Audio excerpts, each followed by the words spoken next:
Ah, the sweet bliss of a new year. All that's expected is ahead of us. What are you anticipating?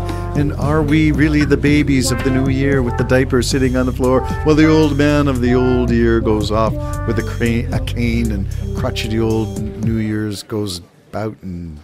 I'm the old man with the cane and the diaper on. Well, you got both. Yeah. That all depends. Okay. We're talking about things. I sent Jim a little question. Who did you make your first phone call? Your first, maybe we should extend that to any communication at all. Who did you send a New Year's greeting to? Well, I was on the phone to my brother Bobby because I didn't get together with my girlfriend. That was a miscommunication. So we both spent New Year's by ourselves in our own homes. You were blowing your little tweeters by. So I was using my virtually. beloved brother Bobby to keep me awake. So we stayed up until New Year's, and then as New Year's, I'm impressed. I'm in awe, and I'll do the Mike Myers. I'm not worthy. Well, if it wasn't for him, I probably would have gone to bed. I had set my alarm to get up so I could text my girlfriend when New Year's came. So as I'm talking to my brother Bobby, I think it was James or Justin. I think it was James. Happy New Year, Dad. It was, and then I started responding and sending out, Happy New Year's, just texts. But you were actually on the phone with Bob. But I was on the phone with Bobby. Not long, 5 after 12 or something. It was time to go to bed. And, of course, text my honey pie for sure. She was quick off the mark. I got it right at midnight. Bang. Her text came in, and I replied. Other than that, no phone calls, no talking to anybody. Just text my 4 sons and their families and just wish them a happy New Year. So the phone call is a bygone era maybe where you actually pick up the phone and phone somebody. We used to have to... And I'm going back to my teenage years. If we were out at the church for young people's New Year's Eve thing, no matter where you were, phone home for midnight. I don't think I had the same. I remember there was a couple of times I was midnight at Maple Leaf Gardens, one time watching Alice Cooper hang himself. So I wasn't about to call anybody. I remember one time being with my girlfriend at Maple Leaf Gardens, and we had missed the subways. They'd closed. Wow, so, that's speaking of a time, too. Yeah, they'd closed, and so she had to call her mom and say, we're just hanging out at Union Station because I was waiting for the subways to open.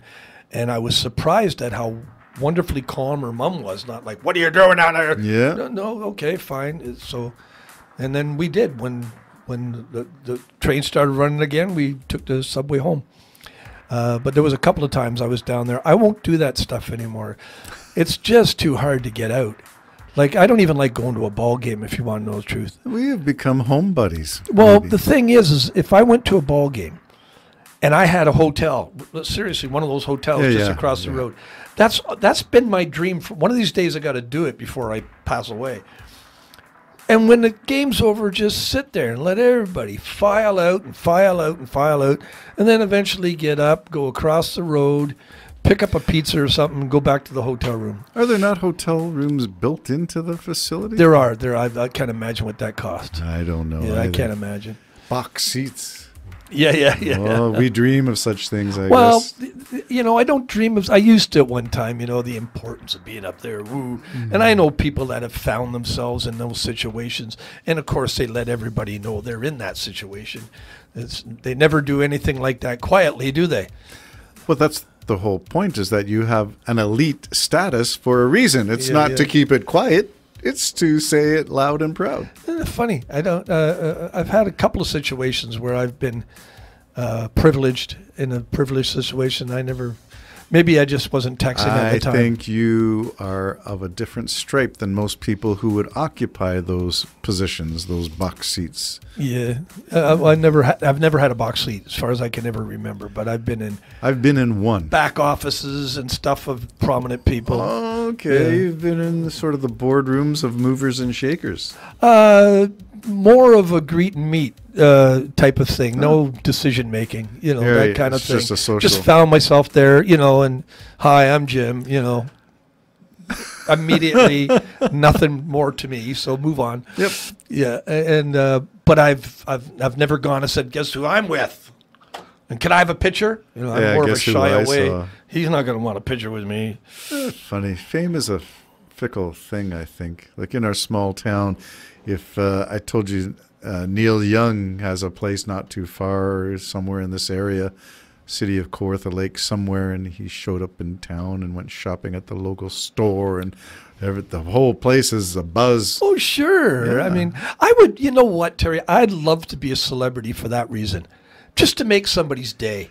Because it does make somebody's yeah, day. yeah. Well, it makes my day. Hey, I mean, you know, it excuse me, would. you got change for $1? I would have driven into town to Terry Whitmore! love that song.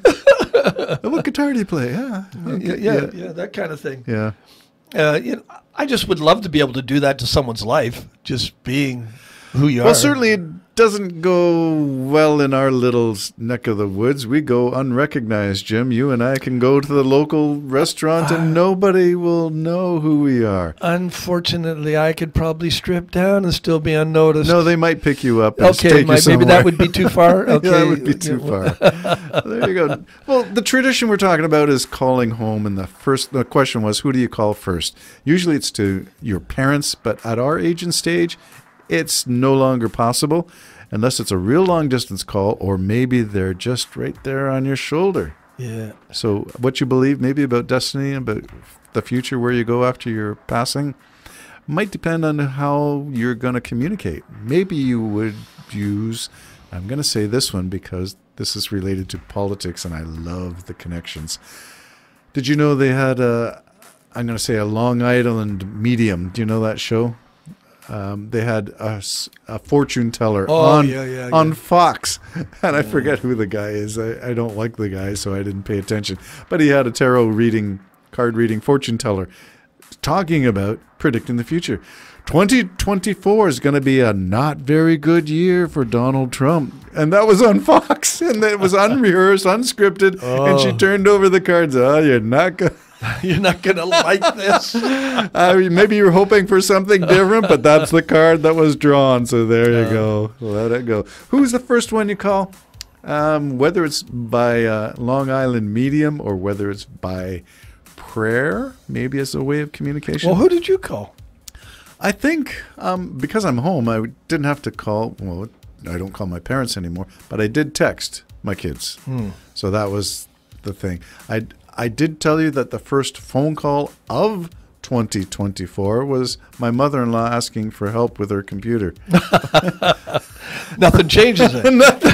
Nothing changed for 2024. That's just awakening. When are you and I going to be the ones who call our kids to help us with our technology? It's starting to get a little bit like that now. As you know, I Yes. live with my second oldest son, and they're wonderful people. But, you know, if I got to get on a chair to change a light bulb or something, and John sees me, man, he'll just say, "No, I'll do that, bang," you know, and he'll do it. Aw, So they're very sweet. Every now and then I see my recycling thing's gone, and it's back, and it's empty, Yeah. stuff like that. So I guess I'm already gone into that place You where are, but it's also saying something about the way you have instilled values in your kids that they see and do without being asked. Yeah. Well, they're all good. What They can I say? all They're are, all good yeah. guys, and yeah, I love them all dearly, every one of them. Of And, course, as you know, parents do. Yeah, and worry like any parent would if I think Yes. they're maybe not going. Well, I don't want to right. say any parent because we all hear the stories, and